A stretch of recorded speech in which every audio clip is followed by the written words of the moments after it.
It wasn't much, but it was the show of emotion everyone was waiting for. Jahar Sarnoff, convicted Boston bomber, facing only life in prison or death, showed a glimmer of emotion as he watched his aunt take the stand. Padamat Suleimanov was so overcome with emotion, she was asked to step down. Perhaps it was because she hadn't seen Jahar since he was a young child, and what had become of him was beyond her worst nightmare. In tragic events such as this, we're all scratching our heads, wondering how it happened. Childhood friends are interviewed. Old journals are rifled through, and we investigate a person's past for a clue that this thing was coming. Interesting, isn't it? How we do this on a micro level, but not on a macro one. We aren't able to connect the historical dots and realize that every human being who has lived on this planet faces the same types of challenges, struggles with similar life-shaping questions. We pat ourselves on the back with our advancements in innovation while failing to cope with the fact that people are more disconnected from each other than ever, more unable to make lasting relationship commitments than ever. A father's philandering ways have an immeasurable impact on his descendants for generations to come. A woman with 5 failed marriages looks for love in all the wrong places only to find it in the least expected place ever. A race of people who have been systematically oppressed look for deliverance and leadership and hope, but ultimately reject it, an eventual means to an extremely violent end. All of these accounts and more are found in the Bible. It was C.S. Lewis who said, "Christianity, if false, is of no importance, and if true, of infinite importance. The only thing it cannot be is moderately important." I would like to answer 3 questions and share why I think the Christian worldview is worth considering as we address the challenges of our day. Is Christianity rules? I can understand why it's troubling to think that people would live their lives based on an instruction manual. But Christianity is not based on rules at all. It's based on a relationship, and it includes reason. We live at a time where there's perhaps more rules than ever. Whenever a new problem arises, we often attempt to fix it with a new law or a new rule. A bunch of rules don't work.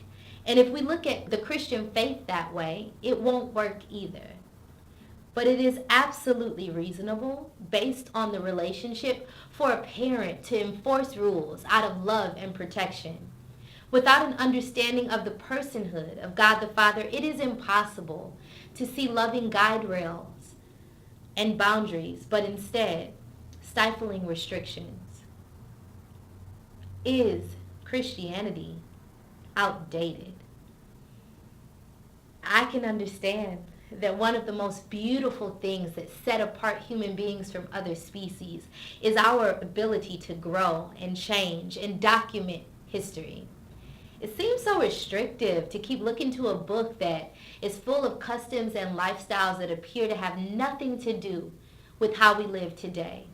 With so many ways to be a good person, it seems that faith in the God of the Bible could be very, very useful for some and, well, useless for others. Interestingly enough, the Bible offers its very own disclaimer clause.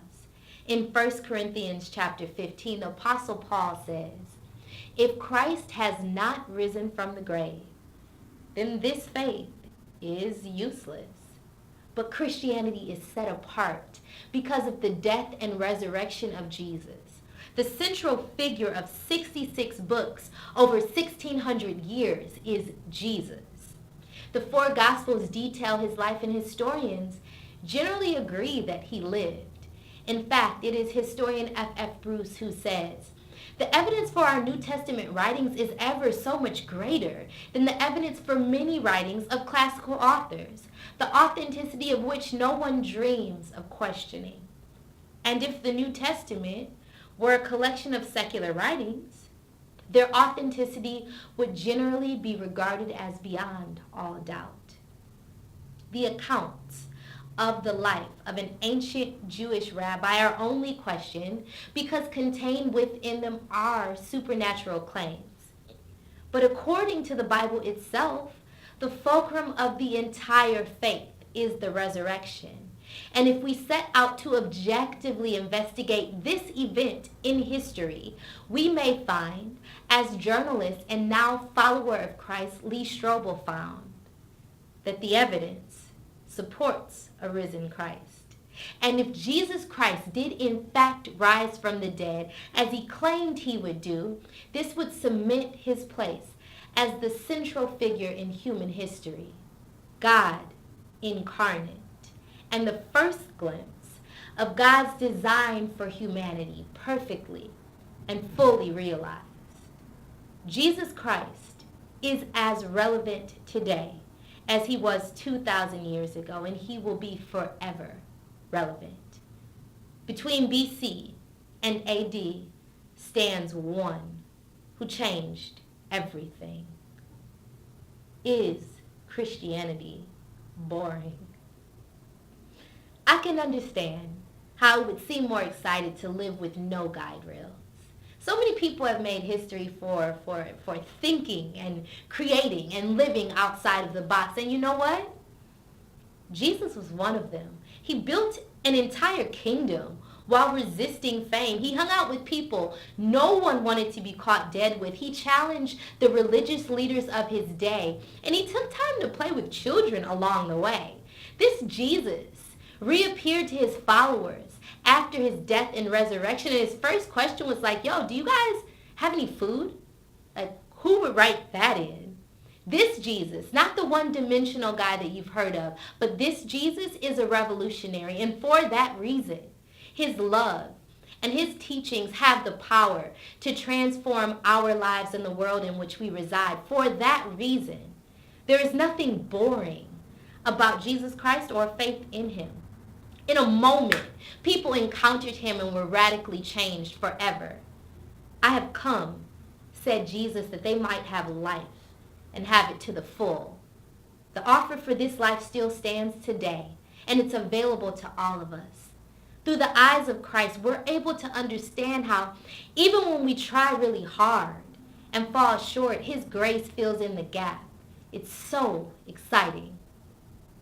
Based on a relationship and forever relevant, the message of Jesus can revolutionize our lives for the better. You know, it's safe to say that you probably met someone along the way who claimed to know Jesus, but their life looked nothing like his. Perhaps it was a friend or family member who, instead of being filled with joy, was despondent or angry or abusive. Perhaps you've even experienced heartbreaking disappointments within the walls of the church. Allow me to suggest that human beings misrepresenting Jesus don't make him any less the Savior who died for you. And allow me to genuinely issue an apology on behalf of those people who may never offer one. I was once a person who said I believed, but took days off from living like I did. And for me, friend, it wasn't about breaking the rules at all. I spent so much time searching for significance in any bad place I could find, and I finally stopped running away from God and came to him. I got tired of having come to Jesus moments and finally just came home. And Luke 15 tells us that while we were a long way off, the Father runs toward us. While before we even saw God, he saw us and he bolted. My life isn't perfect, but that wasn't the promise. Because of Jesus and what he did, I accept his promises for my life and his plan for my life. And despite tough circumstances, I can be filled with unspeakable joy. Resat Suleimanov, cousin of convicted Boston Marathon bomber, facing only life in prison or death, she said he cried as a child when he watched The Lion King. Overcome by emotion, he wept when Mufasa died. The U.S. attorney began a question. You agree, he said, that the person who cries at the death of a cartoon character but is indifferent to the suffering of hundreds. His voice trailed off. His question was cut short by an objection, but the point was clear. The Lion King chokes up everybody, doesn't it? An omnipresent father in the sky, a son who is mistaken for dead and carries the absolute reflection of his father. After being away for a while, in a last-minute game changer, he returns from the presumed dead. The son fights the final battle against the enemy to reclaim his father's kingdom, and save the people he so desperately loves from destruction. His return and subsequent victory bring balance, restoration, and healing.